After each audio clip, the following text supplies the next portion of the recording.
चलिए जानते हैं आज देश और दुनिया की सिलेक्टेड काम की और महत्वपूर्ण 25 बड़ी खबरों को सिर्फ 10 मिनट में। पर अभी तक आपने इस वीडियो को लाइक नहीं किया है तो लाइक कर दें और इस चैनल को सब्सक्राइब भी कर लीजिए। कृषि कानूनों की वापसी वाले बयान पर कंगना रनावत ने मांगी माफी। बोली, मैं अब सिर्फ कलाकार नहीं राजनेता भी, मेरी राय पर्सनल नहीं रही, अपने शब्द वापस लेती हूं। जी हां दोस्तों, हिमाचल प्रदेश से बीजेपी सांसद एक्ट्रेस कंगना रनावत ने कृषि कानूनों को लेकर दिए गए बयान पर माफी मांग ली है। कंगना ने कहा है कि यदि मैंने अपने बयान से किसी को डिसअपॉइंट किया है तो मैं अपने शब्द वापस लेती हूं। कंगना ने अपने बयान पर सफाई तब दी जब उनके बयान को लेकर विपक्ष बीजेपी को घेरने में लगा था। हरियाणा विधानसभा चुनाव के बीच आए कंगना के बयान से भाजपा ने भी किनारा कर लिया था। बीजेपी प्रवक्ता गौरव भाटिया ने वीडियो जारी कर कहा था कि कंगना को 3 कृषि कानूनों पर बोलने का हक नहीं है। चलिए जान लेते हैं अगली खबर। जम्मू कश्मीर में दूसरे फेज की वोटिंग हुई खत्म। शाम 7 बजे तक 54.11% मतदान। श्रीनगर में सबसे कम 27%, रियासी 72% के साथ टॉप पर। जी हां दोस्तों, जम्मू कश्मीर विधानसभा चुनाव के दूसरे चरण में 6 जिलों की 26 विधानसभा सीटों पर वोटिंग खत्म हो गई। इसमें 25.78 लाख मतदाताओं ने सुबह 7 बजे से लेकर 6 बजे तक वोट डाले। शाम 7 बजे तक 54.11% वोटिंग हुई। दोस्तों सबसे ज्यादा रियासी में 71.81% वोटिंग हुई, जबकि श्रीनगर में सबसे कम 27.37% वोट पड़े। चलिए दोस्तों जान लेते हैं अगली खबर। राहुल गांधी का बड़ा ऐलान, जम्मू कश्मीर के स्टेटहुड के लिए सड़क पर उतरेंगे। राज्य का दर्जा छीनकर यूटी बना दिया, भारत के इतिहास में कभी ऐसा नहीं हुआ।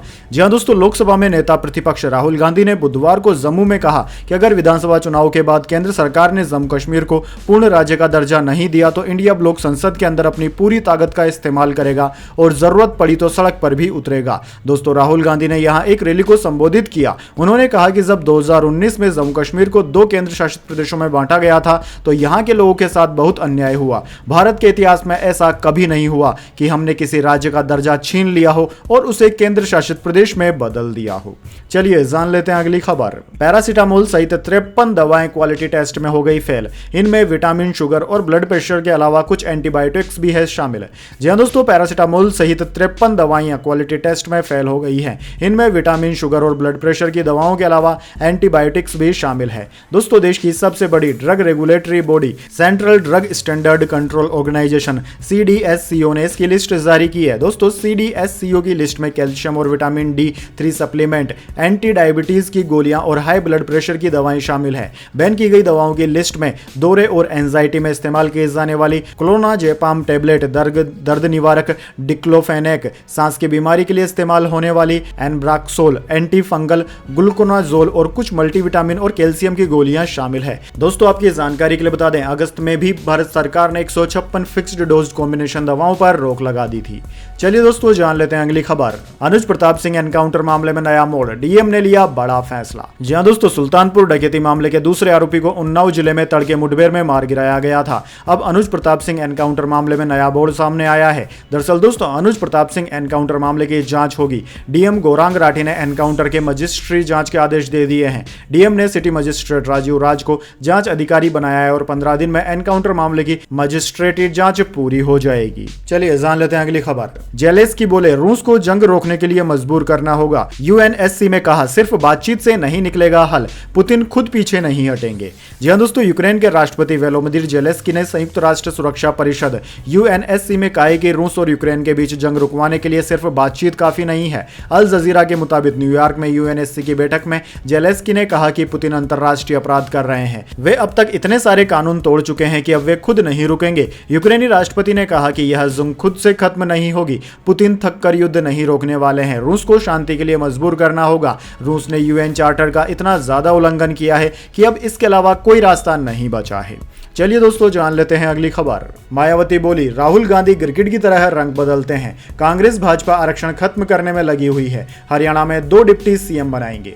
जी हां दोस्तों, हरियाणा में जिंद के उचाना में बुधवार को पूर्व उप प्रधानमंत्री देवीलाल की 111वीं जयंती पर इनेलो ने रैली की। रैली में उत्तर प्रदेश की पूर्व CM मायावती और इनेलो सुप्रीमो एवं पूर्व CM ओम प्रकाश चौटाला पहुंचे। इस मौके पर मायावती ने कहा कि कांग्रेस और भाजपा आरक्षण को खत्म करने में लगी हुई है। आरक्षण को बचाना है तो इन दोनों पार्टियों को वोट नहीं देना। किया। उन्होंने कहा कि राहुल गांधी ने विदेश में जाकर आरक्षण को आने वाले वक्त में खत्म करने का ऐलान किया है। जब वह भारत में रहते हैं तो किसी राज्य में चुनाव होता है तो गिरगिट की तरह रंग बदल लेते हैं और कहते हैं कि आरक्षण के पक्ष में हैं। चलिए दोस्तों, जान लेते हैं अगली खबर। बांग्लादेश के लिए आई बुरी खबर। गरीबी में पहले से गीला था अर्थव्यवस्था का आटा, ऊपर से अब एबीडी ने और पानी डाल दिया।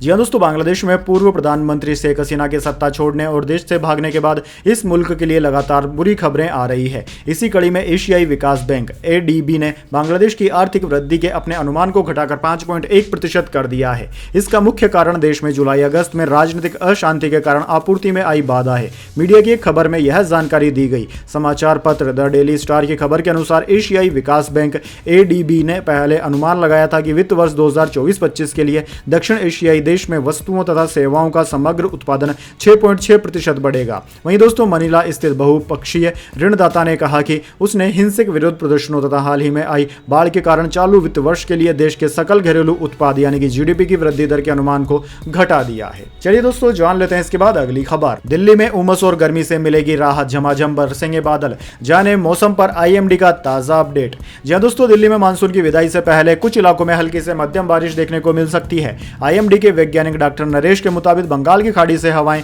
दिल्ली एनसीआर की तरफ आ रही है। इससे शाम को हल्की बारिश हो सकती है। वहीं दोस्तों, 26 और 27 सितंबर को भी दिल्ली में हल्की बारिश हो सकती है। इसके बाद बारिश की गतिविधियां बंद हो जाएंगी और मौसम सुहाना हो जाएगा। चलिए जान लेते हैं अगली खबर। सीजीआई बोले देश के किसी हिस्से को पाकिस्तान नहीं कह सकते। कर्नाटक हाईकोर्ट के जज ने बेंगलुरु के मुस्लिम इलाके को पाकिस्तान कहा था, फिर माफी मांगी। जी हां दोस्तों, सुप्रीम कोर्ट ने बुधवार को जजों को हिदायत दी है कि वे किसी समुदाय पर कमेंट करते वक्त लापरवाही ना बरतें। सीजीआई डीवाई चंचूड़ की बेंच कर्नाटक हाईकोर्ट के जज के विवादित कमेंट का मामला सुन रही थी, जिसमें जज ने बेंगलुरु के एक हिस्से को पाकिस्तान कह दिया था। दरअसल दोस्तों, सीजीआई ने कहा कि आप देश के किसी हिस्से को पाकिस्तान नहीं कह सकते। यह देश की एकता के मौलिक सिद्धांत के खिलाफ है।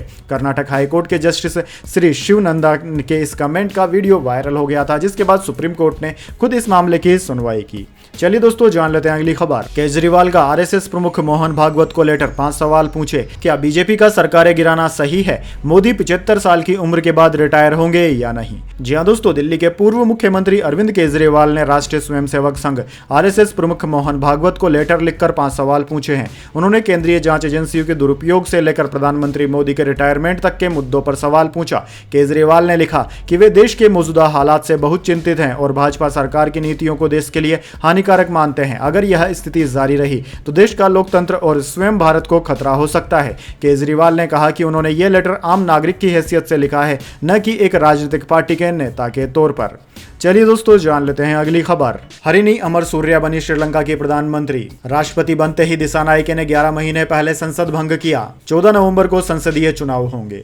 जी हां दोस्तों, श्रीलंकाई राष्ट्रपति अनुरा कुमारा दिसानायके ने देश के प्रधानमंत्री के तौर पर हरिनी अमरसूर्या को नियुक्त किया है। हरिनी अमरसूर्या को श्रीलंकाई राष्ट्रपति अनुरा दिसानायके ने प्रधानमंत्री पद की शपथ दिलाई। राष्ट्रपति अनुरा ने प्रधानमंत्री अमरसूर्या को न्याय, शिक्षा, स्वास्थ्य और निवेश जैसे अहम मंत्रालयों की जिम्मेदारी सौंपी है। इसके अलावा दोस्तों, विजिता हेर्थ और लक्ष्मण निपुनारांची ने भी कैबिनेट मंत्री के तौर पर शपथ ली। श्रीलंका के मंत्रिमंडल में राष्ट्रपति और प्रधानमंत्री समेत कुल 4 सदस्य हैं। यह श्रीलंका के इतिहास का सबसे छोटा मंत्रिमंडल है। चलिए जान लेते हैं अगली खबर। हरियाणा में पूर्व सीएम की सभा में हंगामा। युवक बोला बीजेपी सरकार बनाएगी लेकिन हिसार का उम्मीदवार हारेगा। खट्टर बोले इसे बाहर निकालो। जी हां दोस्तों, हरियाणा के हिसार में पूर्व मुख्यमंत्री और केंद्रीय मंत्री मनोहर लाल खट्टर के जनसंवाद कार्यक्रम में युवक ने हंगामा कर दिया। इस दौरान पूर्व सीएम भड़क गए और अपने सुरक्षा कर्मियों को युवक को बाहर निकालने का आदेश दिया। दरअसल दोस्तों, पूर्व मुख्यमंत्री हिसार से भाजपा प्रत्याशी डॉक्टर कमल गुप्ता के लिए प्रचार करने हिसार आए थे। यहां रात को पटेल नगर की पंजाबी धर्मशाला में जनसंवाद कार्यक्रम था। कार्यक्रम की शुरुआत में डॉक्टर कमल गुप्ता ने अपनी बात रखी। इसके बाद पूर्व सीएम मनोहर लाल खट्टर को बोलने का मौका मिला। पूर्व सीएम ने कहा कि इस बार प्रदेश में भाजपा की सरकार बनेगी, इस बात से सभी सहमत है ना। इसके बाद उन्होंने कहा कि इसके लिए जरूरी है कि हिसार के विधायक भाजपा का हो और डॉक्टर कमल गुप्ता जनहितैषी हैं, इसलिए उनका समर्थन भी उतना ही जरूरी है। तभी जनसभा में एक युवक खड़ा हुआ और बोला कि प्रदेश में सरकार तो भाजपा की ही बनेगी, लेकिन हिसार से भाजपा प्रत्याशी डॉक्टर कमल गुप्ता हार जाएंगे। चलिए दोस्तों जान लेते हैं अगली खबर। सेफ ड्राइविंग करिए नहीं तो मोटी रकम भरिए, अब गाड़ी का इंश्योरेंस और ढीली करेगा आपकी जेब। जी हां दोस्तों, दिल्ली के उपराज्यपाल वीके सक्सेना ने गाड़ियों के इंश्योरेंस को लेकर केंद्रीय मंत्री निर्मला सीतारमण के सामने बड़ा प्रस्ताव रखा है। दरअसल दोस्तों एलजी वीके सक्सेना ने ज्यादा से ज्यादा ट्रैफिक रूल्स तोड़ने वाले वाहनों को इंश्योरेंस प्रीमियम से जोड़ने के लिए निर्मला सीतारमण को लेटर लिखा है। इस पहल का उद्देश्य यही है कि लापरवाह तरीके से की जाने वाली ड्राइविंग को रोका जाए। इसके तहत दोस्तों अगर आप रूल्स को ब्रेक करते हैं तो आपका जो बीमा का प्रीमियम होगा वह बढ़कर आएगा, यानी कि अगर आपने नियम तोड़े तो अब आपको इंश्योरेंस में ज्यादा पैसा चुकाना होगा। चलिए दोस्तों जान लेते हैं इसके बाद अगली बड़ी खबर। पतंजलि सोन पापड़ी क्वालिटी टेस्ट में हुई फेल, कोर्ट ने 3 लोगों को सुनाई जेल की सजा। 2019 में एक दुकान के सैंपल कलेक्ट किए गए थे। जी हां दोस्तों, पतंजलि की सोन पापड़ी के क्वालिटी टेस्ट में फेल होने से जुड़े एक मामले में उत्तराखंड की एक अदालत ने कंपनी के असिस्टेंट जनरल मैनेजर समेत 3 लोगों को 6 महीने जेल की सजा सुनाई। फूड सेफ्टी और स्टैंडर्ड एक्ट 2006 के सेक्शन 59 के तहत यह सजा सुनाई गई है। इन 3 लोगों में Patanjali food and herbal park Laksar के assistant general manager Abhishek Kumar कानाजी डिस्ट्रीब्यूटर प्राइवेट लिमिटेड रामनगर के असिस्टेंट मैनेजर अजय जोशी और दुकानदार लीलाधर पाठक शामिल है।